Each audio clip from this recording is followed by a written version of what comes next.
Well, good morning, good afternoon, good evening to all of our attendees joining us today for this latest Data Science Central webinar. This is Bill Voorhees, your host. I'm the editorial director with Data Science Central and also chief data scientist for Data Magnum. I'd like to start off our event today by thanking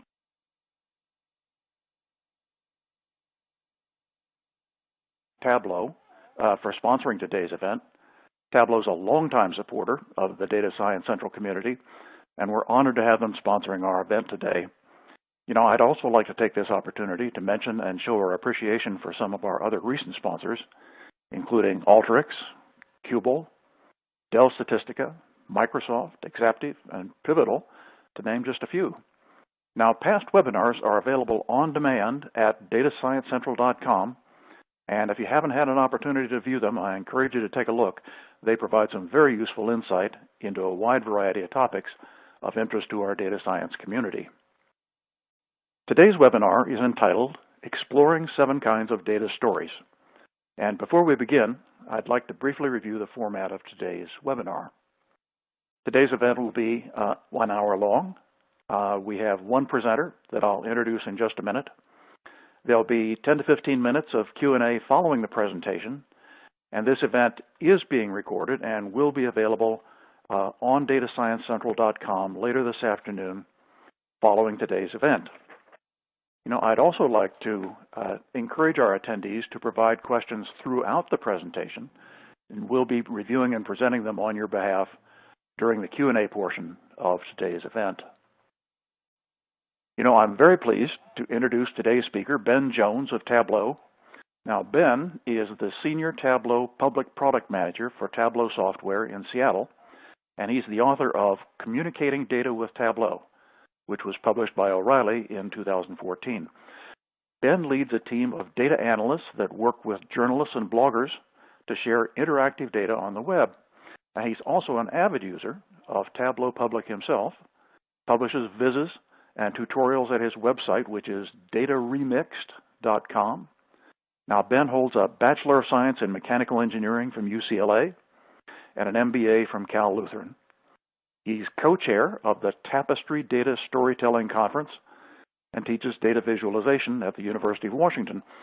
Thanks for being with us today, Ben. We're looking forward to your presentation. You know, what makes a story data-driven?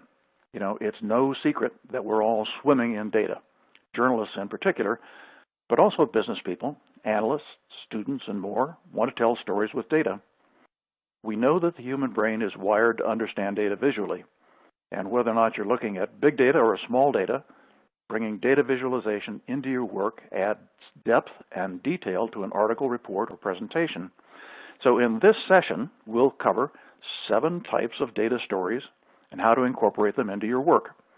Whether you're a reporter, a student, a business person, or anyone else, you'll learn how to tell stronger, more compelling stories using data. You'll be a better storyteller for it. So Ben, with that, I'm going to turn it over to you. You can begin as soon as you're ready to go. All right, great. Thank you very much, Bill. I want to thank you as well as the Data Science Central organization for inviting me to speak today. This is a topic I'm real passionate about. You know, I get to work here in my role with the Tableau Public team with people all around the world who are telling data stories. These are the stories of our time, that whether that's from you know, Ebola or the World Cup or just elections, all the major events that are happening all around us, and there's a data angle to many of these stories. And I'm proud and honored to be able to work with them, journalists like Sarah Riley of the New York Daily News or John Schoen of CNBC, who will show some of their work today, as well as just data enthusiasts like myself, you know, people who work with data in their day jobs. And that's more and more of us every day now. And those individuals are also finding that there's opportunities to use those same skills to speak about and champion causes that they're passionate about, whether that's you know, charities or sporting clubs that they're fans of, just so many different topics now. And data is a language, really, so it can be used in many ways. It can also be used to tell these stories, you know, and to present narratives to individuals. So my goal today on this presentation, on this talk, is to walk you through what we found to be 7 different basic building blocks of data stories. And I think it's helpful to see building blocks in that fashion because, number one, it helps you to actually find data stories. You can use these 7 data story types to drill into your data and analyze it from a number of different points of view. And then finally, obviously, the second thing it will help with is actually telling those stories to others so that you can engage your audience, present things to them in a way that's compelling, interesting, easy to follow, and ultimately achieves your objective. So that is where we're going to go today, and I want to make sure that you all get a chance to have some questions as well. So we're going to get to that here in just a moment. But first, I'd like to kind of give you some background as to where this is coming from. So let me just, so if you, there's a book that's come out quite recently that I think speaks to this exact use case. So Christopher Booker has written a book called The 7 Basic Plots, Why We Tell Stories. And he's defined 7 different story types that we see in TV shows, movies, books we read.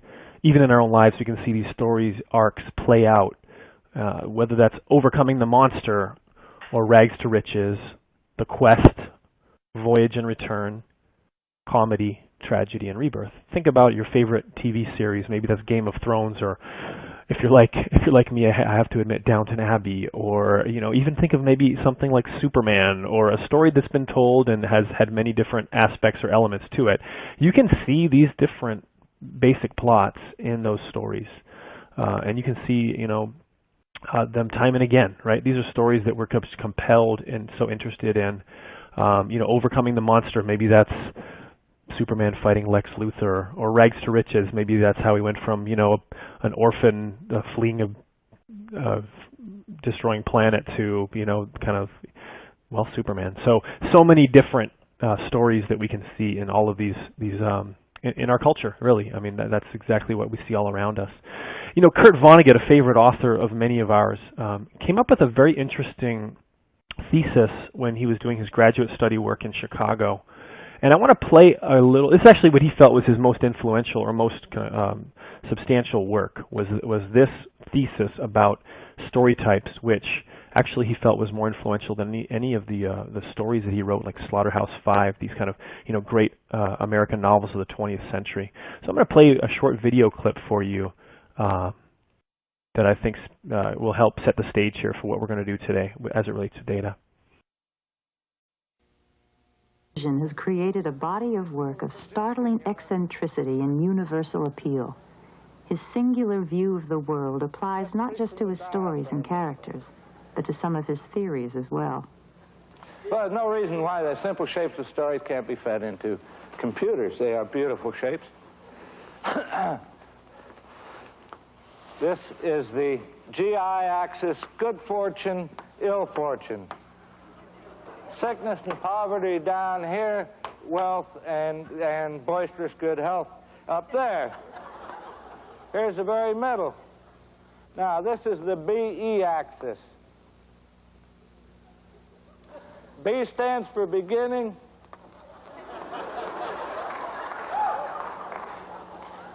E stands for electricity.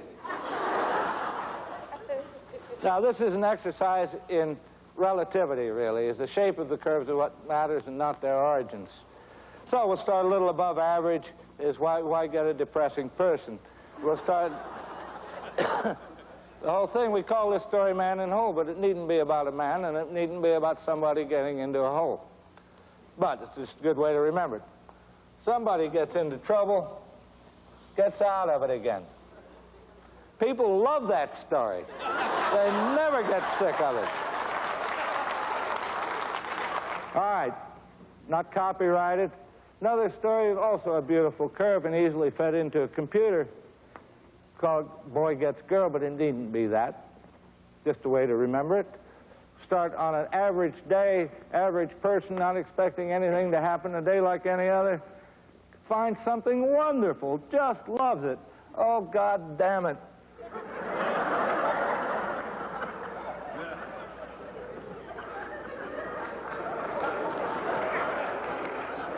Got it back again. People like that. Now, these are beautiful curves, and this gets a little complicated. Computers can now play chess, so I don't know why they can't digest this very difficult curve I'm going to draw for you now. And it so happens that this is the most popular story in our civilization, Western civilization. As we love to hear this story, every time it's retold, somebody makes another $1 million. You're welcome to do it. Now, surprisingly enough, I've said it's depressing. You know, people don't like stories about below average days and people. But we're going to start way down here. Worse than that, who is so low? It's a little girl. What's happened? Her mother has died. Her father has remarried a vile-tempered, ugly woman with two nasty daughters, big daughters. You've heard it. Anyway, there's a party at the palace that night. She can't go. She has to help everybody else get ready. She has to stay home. Now, does she sink lower? No. She's a staunch little girl, and she has had the maximum whack from fate, which is the loss of her mother. She can't go any lower than that. Okay, so the fairy godmother comes. Gives her shoes, gives her stocking, gives her mascara.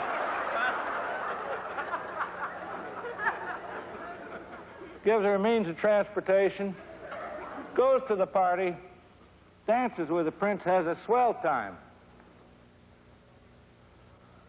Boring, boring, boring, boring, boring, boring, boring. Now, there's a slight inclination to that line as I've drawn it because it takes perhaps 20 seconds, 30 seconds for a grandfather clock to strike 12. Does she wind up at the same level? Of course not. She will remember that dance for the rest of her life. Now, she poops along on this level till the prince comes, the shoe fits. She achieves off-scale happiness.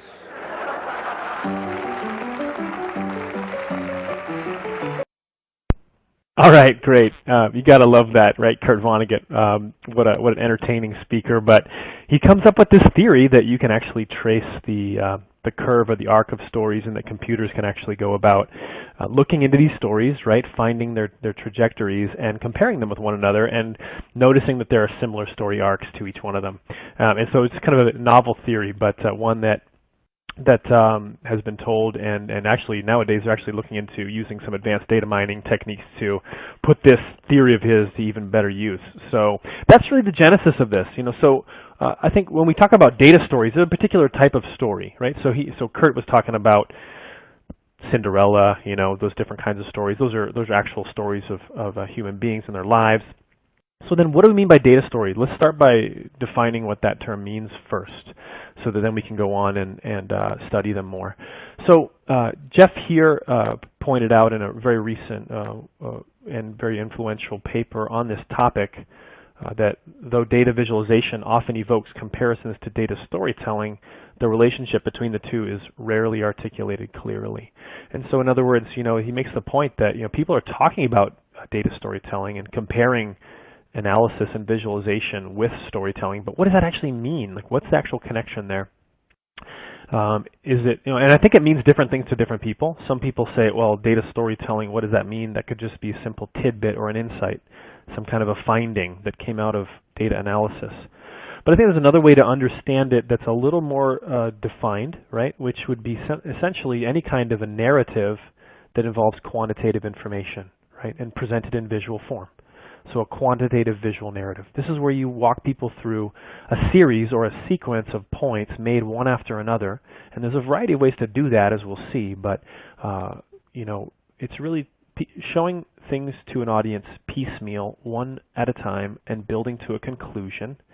And then walking them through a series of insights that leaves them at the end with an overall understanding that's deeper than if you would just have shown any one of those points or had created some kind of exploratory environment that would have let them do that themselves. Not that there's anything wrong with those other forms of presenting data and communicating, but data stories in that context are slightly more particular and a specific form of communication using data. So that's an important thing to get out of the way, is what's a data story. Just think of it as any time you want to show someone It could be 2 or 3 or 30 different points, one after another, from a data set. You're telling a data story. That's what you're doing, right? You're giving them a series of facts, and those facts are being conveyed to them via data visualization. So that's an important thing to define, okay? Now, not too long ago, back to actually summer of 2014, we released a feature into the world called Story Points. And I was very excited about this feature that we were launching because we had seen journalists around the world tell stories in sequential fashion using film strips or slideshows, things that allowed their readers to click through one after another of different points, right? Think of this kind of like the BuzzFeed model, right? Like 1, 2, even what I'm doing today, right? Showing you the different story points one after another. And by the way, as an aside, I'm presenting right out of Tableau today. And using it as a presentation platform as well, which it can be used to do. And that'll allow us to interact with the data as well as we present, which gives it some value over simply using PowerPoint. But in any case, we were really excited to see what happened when we launched this feature. Now my team, the Tableau Public team, we have themes on our blog where we, pick a theme. Like for example, right now it's Sports Month because we're getting prepared for the Olympics coming up next month in Rio de Janeiro. Well, the month after we launched Story Points in the summer of 2014, we said, let's make it storytelling theme. And we also do one other thing besides blogging is we select and curate one visualization every day, and we call that Viz of the Day. And we just look for visualizations that have been published by people who are Tableau public authors putting their work out there, whether it's on social media or on their own sites or potentially on a news organization's site as well. And we pick one and we put it out there, and we pick Viz of the Day, and we send an email out to people who subscribe to that just to see what people are doing. It's a lot of interesting stories that are being told, and that's a way to get exposed to that. But we said to ourselves, let's see if it's possible for us to pick a visualization for every one of the 23 business days of the month of July 2014 that is using this new feature we've put out there called Story Points. We weren't sure we were going to be able to do it. We thought actually probably it wouldn't be possible. Number one, because it's a high bar for Viz of the Day, right? And number two, because it was a brand new feature and we weren't sure people even knew what it was or how to use it. So we were pretty delighted, and this is the picture of every one of the winners in that month. We were delighted that every single winner used this brand new feature at the time. And you can see it's everything from rhino poaching in South Africa to the urbanization of China by Mark Jackson to a story of Jupiter's moon, Callisto. There's visualizations in here about the growth of jobs in the Puget Sound area, which is right here in our own backyard. We've got stories about Gazprom, which is a natural gas supplier in Russia to all of Europe, and which countries are more dependent on that. So just such a huge variety of data stories. We were blown away. And so we started looking at these and noticing, it seems like there are some commonality, just like what Vonnegut was doing there, that some of these data stories are including some of the same basic building block elements, right? So that was something that we noticed fairly early on. And so there was an attempt to kind of say, well, wait a minute, can we step back and see what story types we can find in all of this work? And comparing that also with other kinds of typologies like presentation types, or they even do this with answering questions on the fly if you're say like being interviewed or a politician or something, and looking at answer types and how you can structure your answer. Well, are there ways to structure these data stories? And we found that there are. And here are the 7 data story types. Now, we put this out there as a thought starter because we don't claim or feel that this list of 7 data story types is by any means comprehensive. And as you go through this with me, I'd love to know if you can think of an 8th, and I think there is one. We'll probably come up with it, and maybe even 9 and 10 and 11. I mean, there's so many different ways to tell stories, but here are ones that we've come up with that we think are helpful for us, for others, help you understand what are ways you can tell stories that will be noticed and heard and paid attention to. So you can see the 7. One is change over time. There's a drill down. There's a zoom out, contrast, intersections, factors, and outliers. And we're going to look at these 7 in sequence here. And to do this, we're going to use a fairly simple data set. Now, there's an organization out there called Freedom House, and they put out a report once a year called Freedom of the Press. And what they do is they go around and they score countries on how free journalists are in those countries, right? And so journalists can come up against a variety of pressures in the environments in which they work, whether that's political or legal or economic. And so if you were to look at each country year by year by year and ask yourself, is there a journalist, how relatively free is a journalist to tell the stories of their time, and how free are they to operate like that, then you could understand what Freedom House is trying to accomplish here. Now, one thing to know about the scores is that it's sort of like golf, right? The lower the score, the better. So, in that sense, it could be seen as like a pressure score, like temperature, right? How hot is the temperature in the room for someone who's trying to conduct themselves in this profession? So, high scores are bad. Now what you can see just looking at this data set is it's pretty simple, right? There's only 9 columns. We're talking about just shy of a couple hundred countries and data going back to 2001, 2002. And you can see that each country gets scored along 3 different factors: legal, political, and economic, and that those 3 scores add up to the overall freedom of the press score. Okay, and then that score then informs a rating, and you're either falling into one of 3 buckets. You're not free as a country, you're partly free, or you're classified as free. And that can change over time, depending on how the climate and the environment changes there. Okay, so that's a data set. Now you can say, well, wow, you probably work with data that's a whole lot more complex than this. So maybe you'd be thinking to yourself, is it really possible to find 7 different data stories out of a 9-column spreadsheet? And that's something that we'll look at today. We'll see if it's possible that there are actually 7 different data stories that tell you something different about this data set or not. All right, let's start with the first one. Let's just dive right into it. So the first one is, I think, one of the most fundamental data stories, and that's change over time. Now, change over time, in some way, shape, or form, is going to be found in just about any of these data stories that we're going to see. Now, in that sense, they're not mutually exclusive, and we'll also find that just like Legos, building blocks can be combined. And so, we'll see some examples, and we'll talk a little bit about how these data stories can be put together into more complex data stories that include various types. So change over time is a fundamental element, because as we're looking at the world around us, this becomes a basic question that almost underlies everything you can think of, which is, how are things changing? How was it before? How is it now? And how is the world going to be like in the future? Those are fundamental questions for anyone running a business, anyone trying to understand, pretty much anything, whether that's the political climate, whether that's the fortunes or lack thereof of a particular sports team, whether that's your own history and maybe looking at your own Fitbit data. I mean, these questions related to time are basic and fundamental and ubiquitous. And so this is, in that sense, I would say this is probably the most important of the 7 data story types. So can we find a data story with freedom of the press data that involves change over time?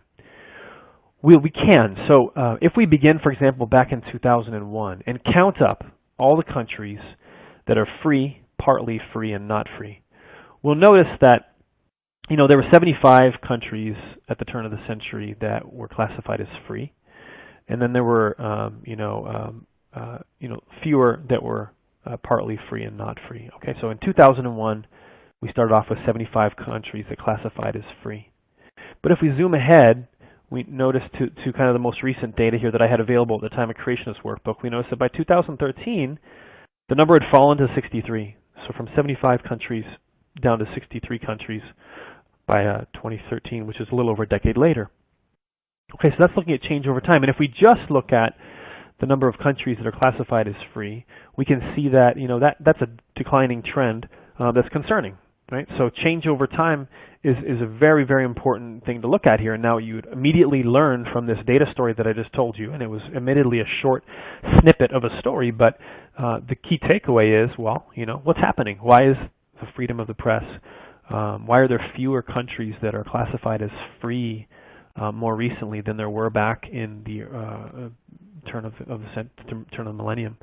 what's happening, right? So, and in that sense also, I would put this out there too, is that, a lot of times the function of a data story is to raise more questions because it can show you something that's true, all right? So it gives you an idea of reality and of facts, but oftentimes that just leads to another more interesting, more fundamental question, and oftentimes that involves the word why. And data doesn't always answer the question why, and that's okay. And that's why a lot of times these presentations we give, have to break out of data and look into other types of information that we can convey, right? Anecdotes, interviews, quotes, observations. Those things can be, augmenting and complementing the data story. And then in that sense, it becomes a multifaceted story.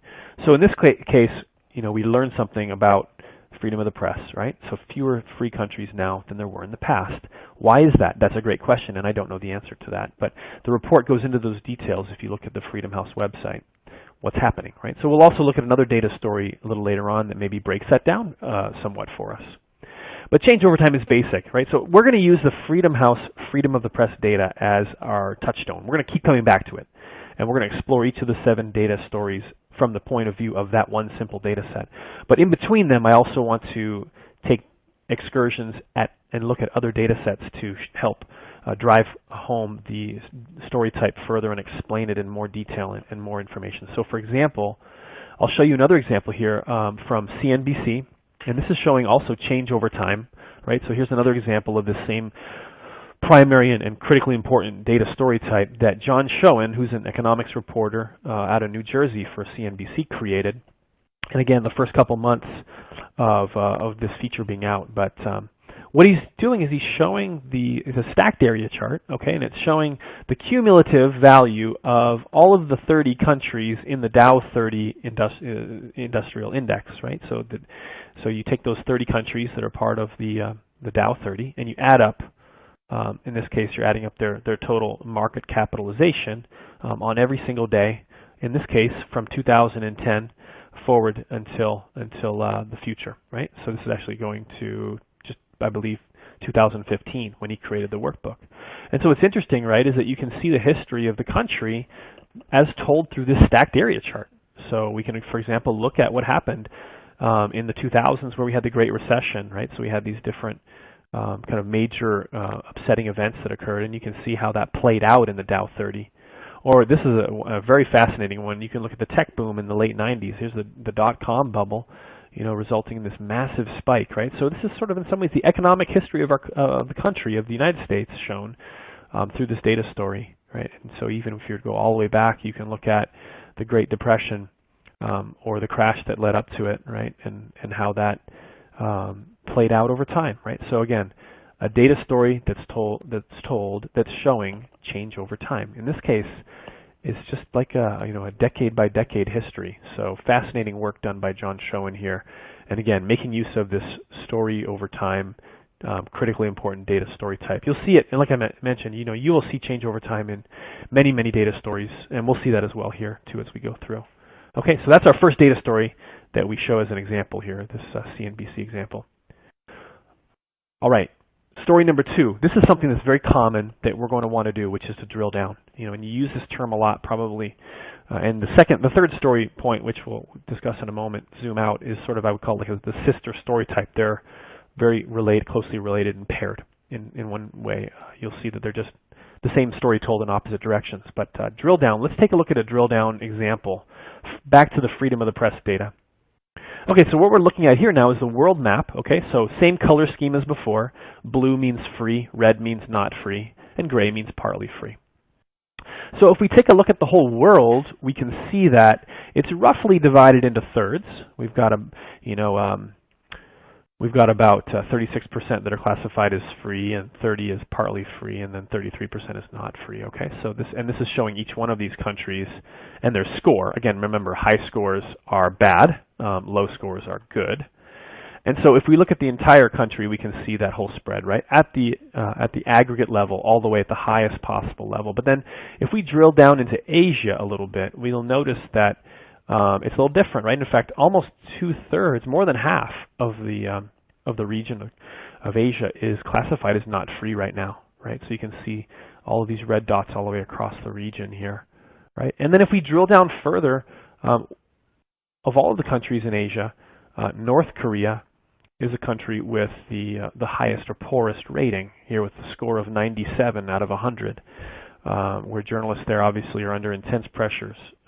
So again, this is kind of starting from the high-level view and sequentially moving down through the different levels and phases into a more nuanced view. Now, this is really common. Think about your company that you work for, right? There's business units and departments and groups and teams and then individual contributors, right? So this kind of ability to drill down into an organization is possible. Also think about it in terms of products. You've got, product categories and then families and then individual products. And so again, hierarchies of these product breakdowns, or even maybe going to the world of sports. Think about it in terms of, there's a sport, say there's basketball, and then within basketball there's leagues like the NBA. Then maybe you have the Eastern and Western Conference, so it breaks down even further. And then even within those, major divisions, there's smaller conferences like the West or the Southwest, or various regions there. So regionally, again, similar to what we've seen here geographically, those sports teams can break down into smaller and smaller groups. So drilling down is a really, really common, popular, and powerful data story that you can tell. And we've shown how we can do this with the freedom of the press data, right? By really zooming in on a totally different story than what we told before, which is, the situation in North Korea, in Asia in general, and then North Korea in particular, and how that compares with the overall situation worldwide. So it gives you this comparison, right? It helps you see how different component parts compare with the whole, and compare with individual component parts within those subparts. So a really powerful data story, because people see, especially, drilling down, you love that story because you kind of see the big picture. You start with the big picture, and you see kind of what the overall situation is, and then you're able to get into the nitty-gritty. And so drilling down is really, really powerful. Now, the third story type is, like I said, same story, just told in the opposite direction. A lot of times we want to zoom out, where we start from the particular and we move to the general. And sometimes those can be told back to back, right? Because maybe you drill down and then zoom out in a slightly different way. So again, let's just take that exact same story. We'll look at a different region and we'll go the other direction. So maybe we can start here and say that of all of the countries in the world in the most current year, actually let's move ahead here to 2013. There we go. Sweden, Norway, and the Netherlands are the most free, so they have the lowest score, and they have a score of 10, and you can see them right there, right here in this region. And then you can see, well, how does that compare to the overall, right? So overall, more than 2 out of 3 European countries are categorized as free. In fact, it's 68.9%, right? We can see that there are some not free as well, but we can compare Sweden, Norway, and the Netherlands with all of the regions, with the entire region of Europe. And then, again, zooming out further, we can see the situation globally, just like we did when we told the other story involving North Korea in story type number 2, right? So this one is just involving kind of starting from this, point of view of the single element, and then moving out to the point of view of the collective.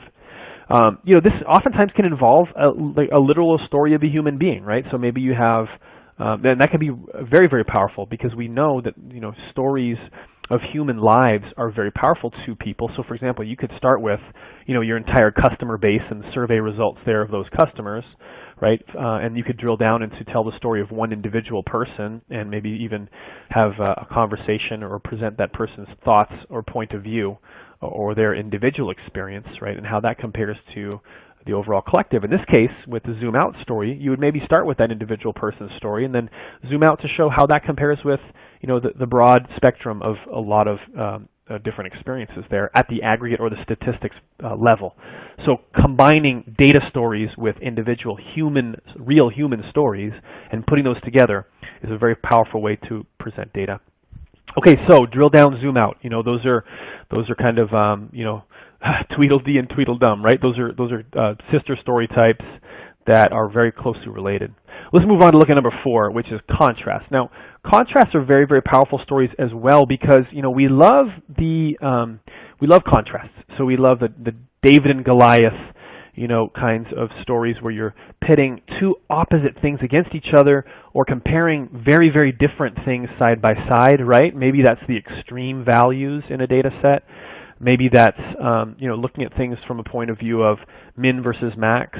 And so let's look at an example of how we could do that with this freedom of the press data. So let's say, for example, well, which are the countries in the most recent year that we have data here that have the best ratings, the 10 best rated countries?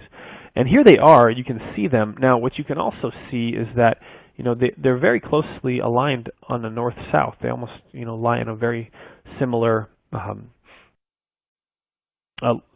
line of longitude here, right? So that's very interesting. And you notice they're all in the very same region right here in Europe, right? Every single one of them, all the 10 countries with the best scores are in Europe. So that's an interesting thing to look at. Now, well, on the other hand, right, and here's where the contrast comes in. If we said, where are the countries with the worst scores, the countries that have the highest pressure scores, well, we can see that actually they occur on 5 different continents. So it's much more broadly spread. This is, number, I think it's like 188 through 197. So those are countries with the 10 worst ratings in 2013 when the data was collected here. But again, look at the spread east to west. You've got Cuba over here in the Americas, and you've got North Korea in Asia. You've got a few countries, in Europe as well as down in Africa, in Asia as well, and Middle East. So you've got broad representation, right? So in other words, there are many, many places around the world, and those places are very, very different culturally, geographically, where journalists face intense pressures. And so that's an interesting contrast between, as we saw before, where the countries are located that have the best scores.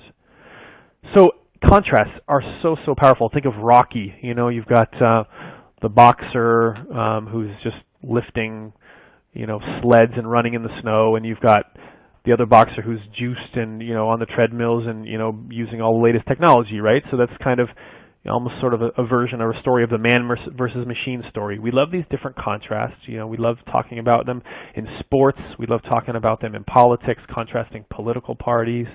These kinds of differences that underlie the basic components of the world we live in and the businesses we're in and run are very useful for telling powerful data stories. So contrasting a really powerful data story. Okay, so let's look at an example of that. So a couple of years ago, this is actually the very first use of story points, like in the wild, as we call it, right? So Inga Ting, who's a data journalist at the Sydney Morning Herald in Sydney, Australia, published this less than 24 hours after we released the feature.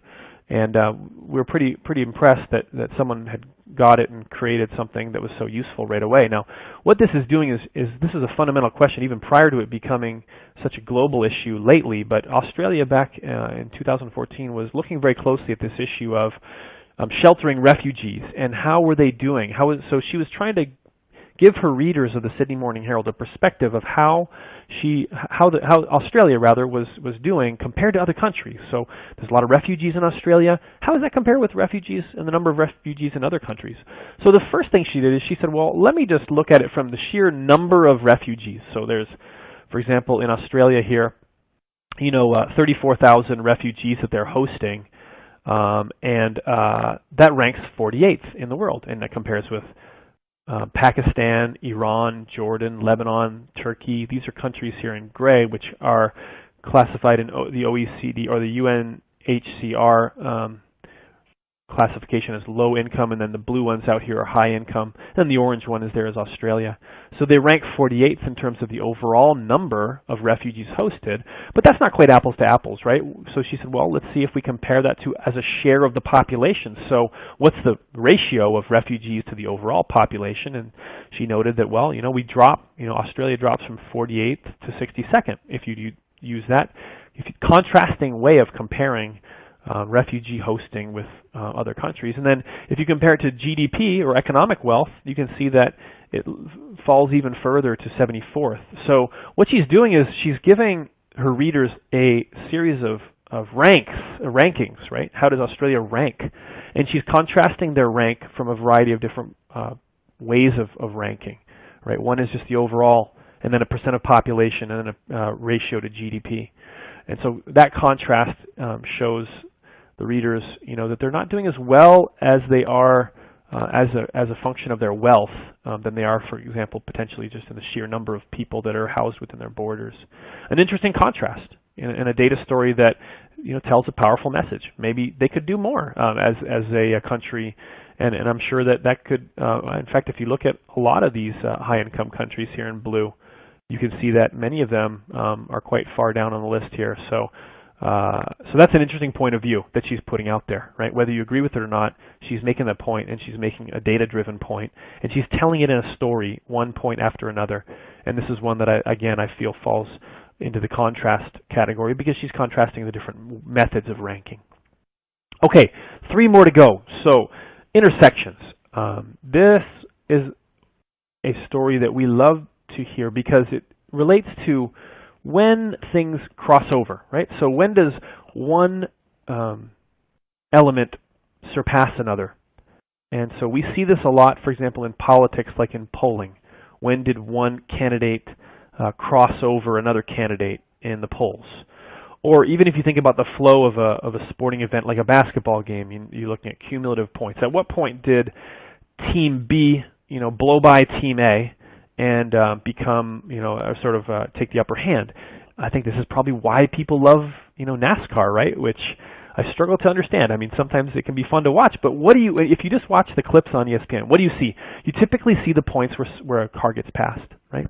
Also the crashes, also the finish line, but the one element that is sort of the most exciting for the race fan is the point at which a driver passes another, right? So intersections become really, really powerful data stories. Okay, let's look at an example here in the freedom of the press data.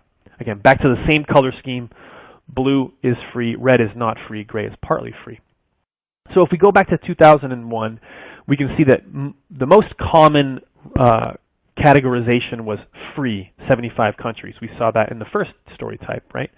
And again, this one, as you'll see, is closely related to change over time, but it's almost a subset of change over time where a specific thing occurs in that change over time. So it goes blue, red, gray from top to bottom. Blue is the most common, free. Red, not free, is the next most common. Gray, partly free, is the least common of the different categorizations of countries in the freedom of the press data set. Okay, if we zoom ahead though, we'll notice that in 2009, partly free crosses over not free, and you get a crisscrossing of these lines. This is an intersection. And we want to know what happened there. Why is it that as of 2009, the number of countries classified as not free has actually becomes fewer than the ones as partly free? And so far, it looks like we have a positive development on our hands here, doesn't it? This first intersection seems to be a good thing. But if we play it forward even just a couple of years more, we'll notice that this classification of partly free actually crosses over the classification of free, the count of countries that are classified as free, and goes from the least common categorization to the most common categorization. So it crosses over both of the other lines, one after another. And then actually, interestingly enough, if we go all the way ahead to the end, we'll see that the order flips. Now we've got, the most common type of categorization of these countries is partly free, whereas at the beginning it was the least common.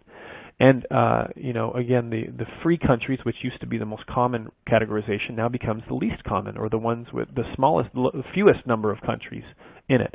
And so we have a complete reversal of these categories in order. And another crossover occurred, when the number of not free countries crossed over the number of free countries. So these are intersections, and they're fascinating, right? And again, they beg the question: why? What's going on? Why did one country, why did the sum of all of the countries with a certain classification go from lower to higher, or vice versa?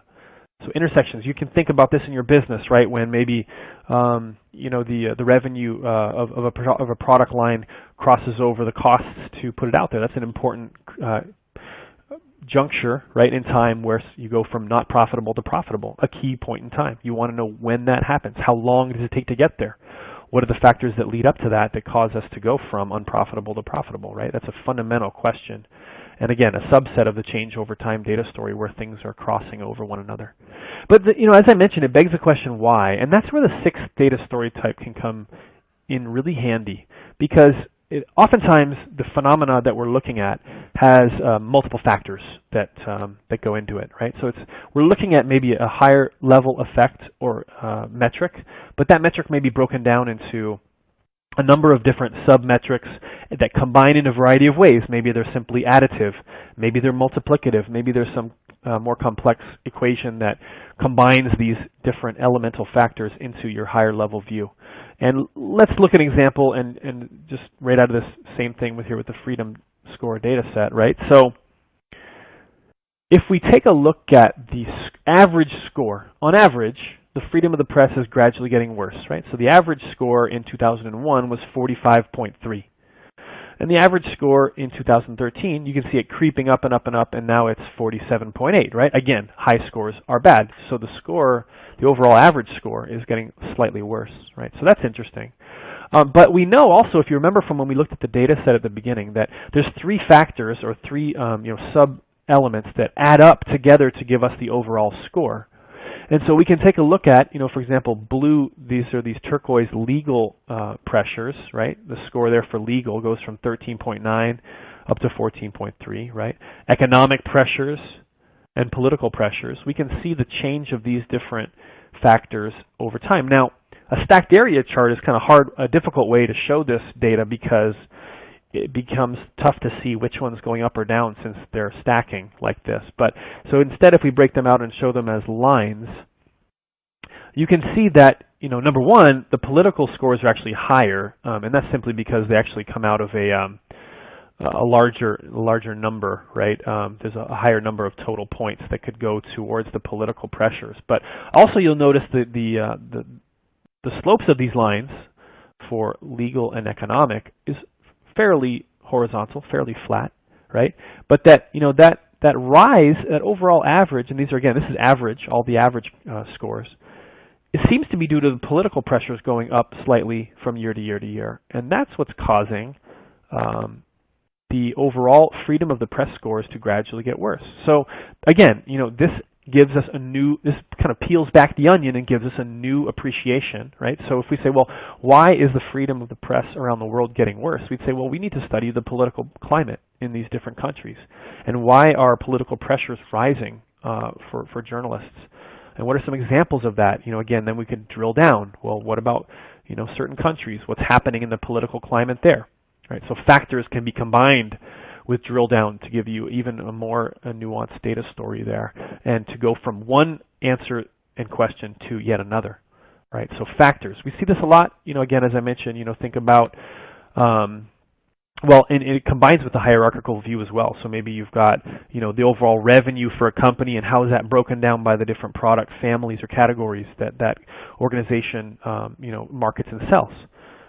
You can take a look at, a baseball team and the number of home runs and who's hitting the most and the least, right? So those are ways to break down the higher level hierarchical view with the more nuanced individual component level view.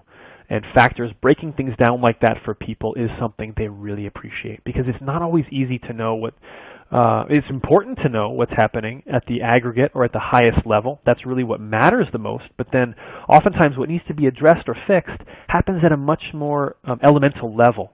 And so being able to walk someone through those factors can be very important.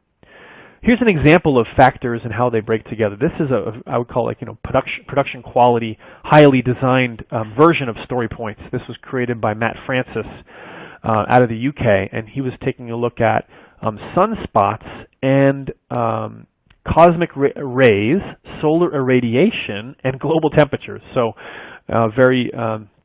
obviously very relevant story right now as we seek to understand the various mechanisms behind the rise in average temperature on the planet we're living on. But you can see that one element of that, probably among others, is that there are sunspots tend to, and this is going back to the 1800s here, or actually the 1901, you can see that the surface of the sun and the number of sunspots that appear on the surface of the sun seems to follow a cyclical pattern. And so does the number of cosmic rays, and this is looking at a slightly shorter timeline here from the 50s, right? And the amount of solar irradiation that hits the Earth. And we can see this also having the same kind of a cycle, right? So again, comparing the cyclical patterns. And we can see even a cyclical pattern here in the global temperatures. So we can see that there are cycles in global temperatures, and we can also see that there's an overall rising trend, which may be due to something else, right? Again, that's a very important question for us, but we do see some of these patterns. And then he lets us, kind of layer those one over another, right? So we can see the sunspots and how that compares with irradiance, or how it compares with, for example, cosmic rays, which seems to be out of sync, or the global temperatures, right? So we can see some of these peaks and valleys coinciding. All right, so factors, what's causing something, or what are the different correlation factors that we can find? Okay, this last one here is one of my favorites, outliers. Outliers are great because we want to see the exceptional. We want to see the thing that sticks out like a sore thumb, and that's why the scatter plot is representative. And I want to get to Q&A here too, so let's move quickly through this. So if we take a look, this is a box and whisker plot, right? So if we take a look at all of the countries globally, we don't see any outliers overall, right? So everything's within the whiskers here. We've got obviously a wide range of scores, and we saw that already from the best countries, Netherlands, Norway, and Sweden, and then the worst countries up here, North Korea, and so forth. But if we break them out into their regions and create a different box plot for each of our regions, we can see that actually there are some outliers here, aren't there? So, for example, the Belarus and Russia have poorer scores than the other countries in Europe. They're outliers. As does Fiji in Oceania, even though it's partly free. It seems to be an outlier in that region as a country that has a score that's particularly worse than the other ones in the same region. And on the other side of the fence, you can take a look, for example, at a region like the Middle East, where Israel has a substantially different score than other countries within that region as well. Okay, so outliers, they still, again, beg the question, why? What's happening? Why is that data point so different? And oftentimes we need to look at other data or get out of spreadsheet land and go talk to people, right? That's also very important. But this story type is really important because it helps us see the things that are exceptional. It also helps us to find the errors in the data, right? So a lot of times you'll see an outlier and there's something wrong with it. So we need to be very careful about how we treat outliers and what conclusions we draw from them. We also need to be careful about when we feel it's appropriate to filter them out. Because oftentimes they give you important information about a variety of different things in the data collection process, as well as in the underlying fundamental reality that data is reflecting. Okay, so let's review real quick. We talked about 7 data story types, right? Change over time, drill down, zoom out, contrast, intersections, factors, and outliers. There's probably more. I think there's many, many more. In fact, I'd like to know what you all think, and please feel free to tweet them out to me, as well as any other thoughts and comments you have on this presentation. And use the hashtag 7datastories as well as Data Science Central to just get a conversation going if you're interested. But you can also find me on Twitter at @DataRemixed and engage with me there. I'd love to know what you think about it. But for now, let's wrap it up there. I do want to thank you for your time, and I hope that this was helpful and beneficial. Again, just think about these 7 data story types as things you can use to ask yourself if you're looking at all the data, at all the different stories that are in a data set. And hopefully this also, one of the important things I hope you walk away from with this presentation is the sort of a humbling realization that once you think you've got a data set well understood, because remember, this is a pretty simple data set. It was 9 columns, a couple hundred rows, tiny compared to the things that you're looking at in your job. So next time you think you got it figured out and you know a data set from beginning to end and end to end, just realize that there's so many different data stories here. That's why it's so important for this to be a team sport, for us to consider multiple people's perspectives, because they're going to approach it a little differently, think about it a little differently, analyze it from a different point of view. And we'll all come up with a better understanding if we go about it that way. And just be open to the fact that there's more stories to find in even the simplest of data sets you're going to come across. Okay, so with that, I'm going to turn it back over to the moderators here, and I'd like to see if you have any questions. I'd love to chat a little bit about it. So with that, can I turn it back over? Hey, Ben, thank you so much for that excellent presentation. That was quite a powerful structure you presented, and I certainly learned a lot. We'll get started with today's Q&A session, and I want to thank the audience for their participation. We've had a lot of questions that have come in during the presentation, so we'll do our best to get through all of them in the time remaining. And during this Q&A session, I'll leave up this screen with contact information for Ben. if you'd like to contact him following today's seminar. So Ben, coming all the way back up to the top of the topic, we hear a lot about data storytelling, but what, in short, is the difference between data storytelling and good old-fashioned data analysis? Yeah, it's a great question. So, data analysis involves finding data stories oftentimes. Oftentimes it just involves what I would call exploring the contours of your data, where you're just seeing what is in there, right? But as you go through the data analysis and advanced analytics processes, you're going to come up with some tidbits, and sometimes those need to be presented in data stories. So the difference is just a data story is this sequential narrative, and so oftentimes it's the output or the outcome of data analysis. Understanding that data is presented in that way oftentimes lets you kind of look at it in that kind of a way. Okay, well, hey, Ben, thank you. And, you're so fortunate to be able to spend so much concentrated effort on building data visualizations. The rest of us, however, only get to do this once in a while, and we're always looking for inspiration.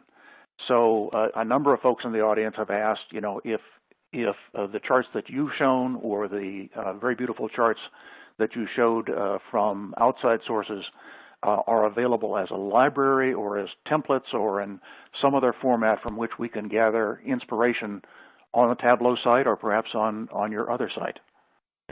Yes, that's a great question. So one way is that you can, I think I can put a link right in here, right, Bill? Can I do that? Right in the chat, I can say chatting with all and put a link in there? I don't believe the audience will be able to see that, but you can tell them how it okay. is. Sure. So if you actually just Google data remixed 7 story types or 7 data story types and data remixed all one word, you'll see this entire presentation on my website, and that has the structure, all 7 elements, as well as the interactive workbooks themselves.